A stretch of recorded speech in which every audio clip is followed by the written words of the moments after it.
Hello guys, ഇന്ന് top കോപ്പിയുടെ പുതിയൊരു വീഡിയോയിലേക്ക് എല്ലാവർക്കും സ്വാഗതം. നമ്മൾ ചെയ്യാൻ പോകുന്ന ഒരു സയൻസിൻ്റെ എക്സ്പെരിമെൻ്റ് ആണ്. ഞാൻ അധികം പറയുന്നില്ല, നമുക്ക് ആ എക്സ്പെരിമെൻ്റ് കണ്ടിട്ട് നമുക്ക് തിരിച്ചു വരാൻ പറ്റും. ആദ്യം എടുത്തിരിക്കുന്ന പാറപ്പൊടിയാണ്. നിങ്ങൾക്ക് മണലോ മണ്ണോ ഉപയോഗിക്കുന്നതാണ്. പിന്നെ എടുത്തിരിക്കുന്നത് 3 ടീസ്പൂൺ പഞ്ചസാരയും ബേക്കിംഗ് സോഡയും. പിന്നെ നമ്മൾ എടുത്തിരിക്കുന്ന ഡീസലാണ്. നിങ്ങൾ മണ്ണെണ്ണ ഉപയോഗിക്കുന്നതാണ്. പിന്നെ നമ്മുടെ തീപ്പെട്ടി മാച്ച് ബോക്സ്.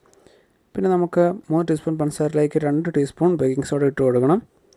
അതൊന്ന് നല്ലപോലെ ഒന്ന് ഇളക്കണം, നല്ലപോലെ മിക്സ് ആക്കണം.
നിങ്ങൾക്ക് എൻ്റെ വീഡിയോ ഇഷ്ടപ്പെടുമെങ്കിൽ ലൈക്ക് ചെയ്യുക, ഷെയർ ചെയ്യുക, സബ്സ്ക്രൈബ് ചെയ്യുക.